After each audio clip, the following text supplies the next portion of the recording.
It began in the quiet town of Ibadan, in a compound older than memory.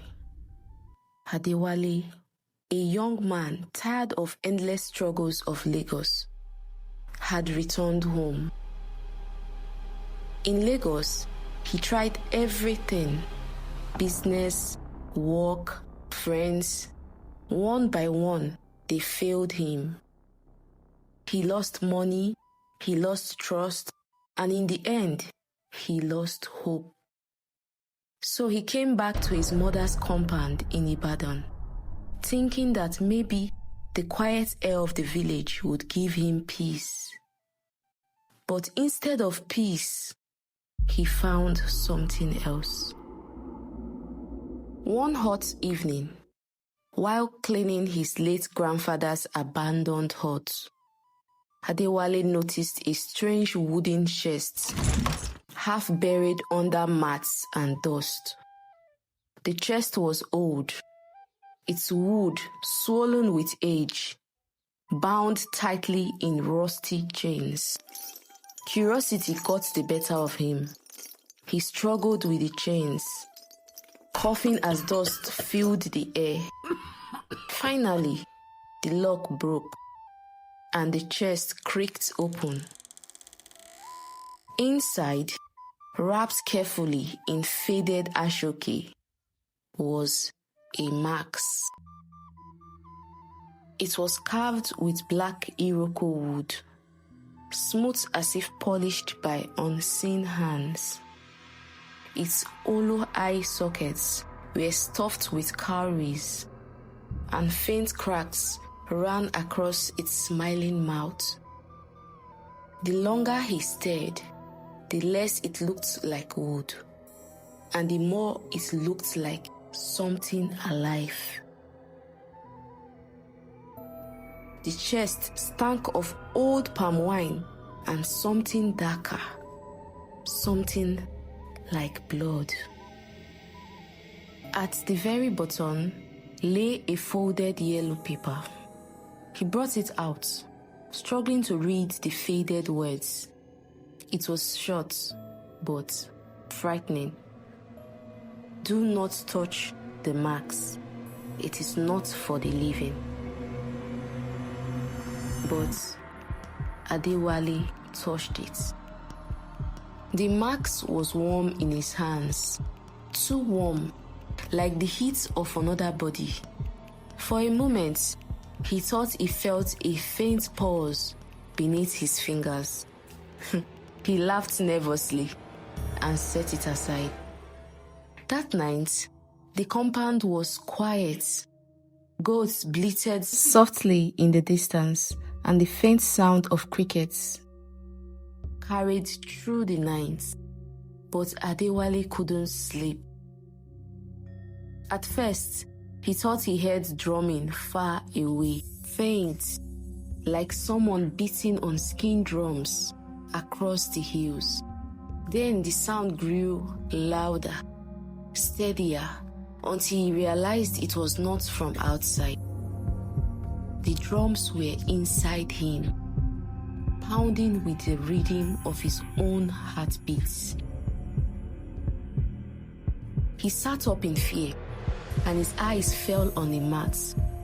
The marks had moved. He was sure he had left it by the chest, but now it sat at the center of his sleeping mat, facing him, its hollow eyes sparkling in the lantern lights. Then came the whisper. Not one voice, 1,000 whispers layered on top of each other, hissing his name. Adewale, Adewale, wear me. And he did. The moment it touched his skin, the room turned like a wind. His body stiffened. He could not breathe. He could not scream. And then he was no longer in his hut. He stood on a blood-soaked battlefield. Bodies laid scattered across the red earth. Torches flickered in the distance. 1,000 soldiers with hollow, cowrie-filled eyes turned slowly to face him. Their voices merged into one, thundering through his call. You carry us now. You carry us now. You carry us now. The next morning, his mother noticed the change. His smile was strange, as if it didn't belong to him. His steps were heavy, as though unseen hands dragged his legs. His eyes seemed distant.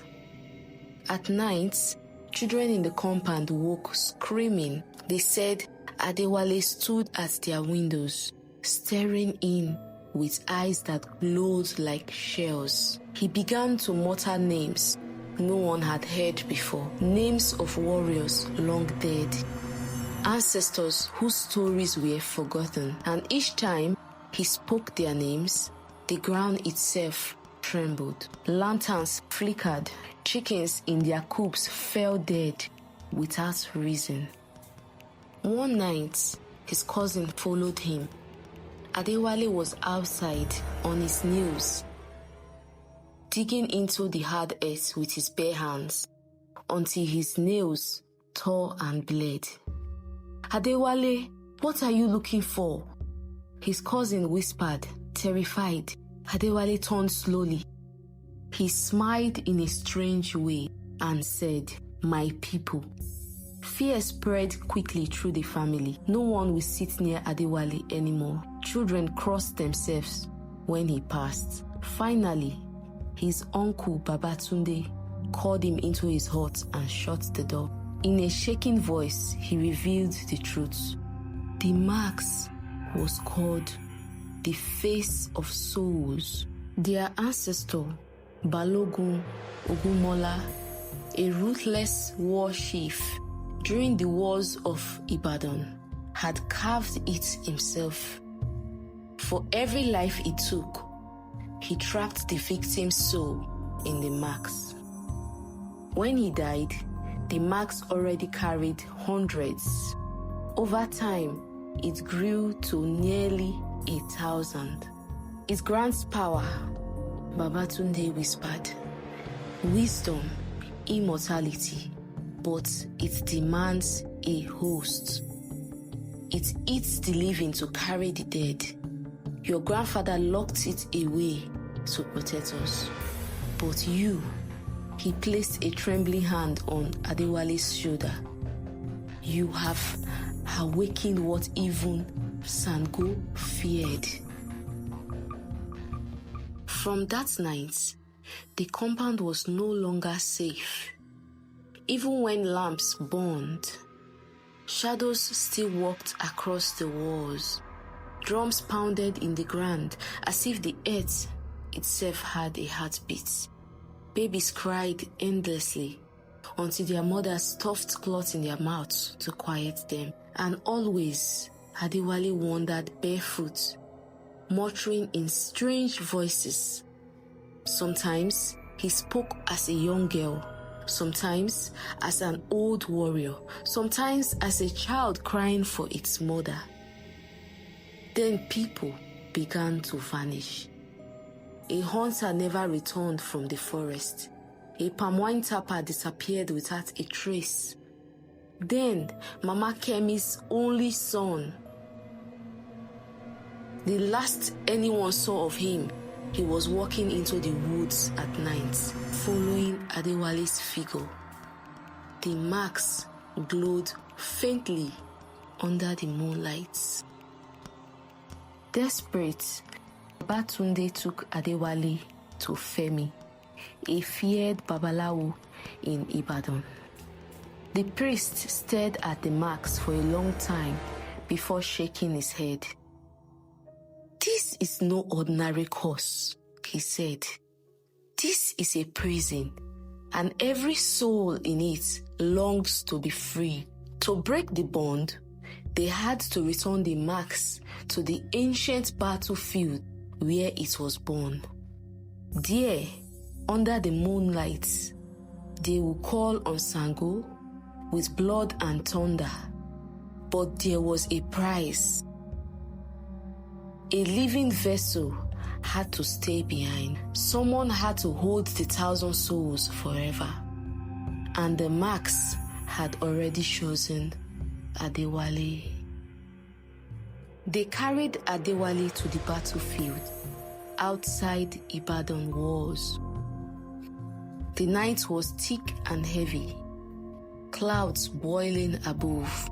Femi drew circles with chalk, spilled the blood of a goat, and lifted his staff. Sango, he roared. Lightning cracked the sky open. Thunder roared like drums of war. The marks screamed. 1,000 voices screamed together. Adewale's body twisted. His skin rippled with faces, crying, laughing, pleading. The ground shook under their feet. Femi shouted, "Choose Adewale, carry them or release them and let Ibadan drown in the dead." Adewale's mother screamed, begging her son to fight. He wept, torn between his own life and the fate of his people. At last, he whispered, "I cannot carry them anymore." The mark split open with a crack. A storm of shadows burst free, screaming into the night sky. But not all of them left. Some drifted back into the villagers who had gathered to watch. When dawn came, the battlefield was silent. Adewale lay cold and still, his face empty. The marks had shattered into dust. But back in Ibadan, the horror was not over. Mama Kemi's son returned from nowhere, but his eyes gleamed with cowries. A hunter's voice no longer sounded like his own. Children began whispering words from wars they had never fought. The marks was gone, but its 1,000 souls had not vanished. They had simply been set free. And some of them may be listening now.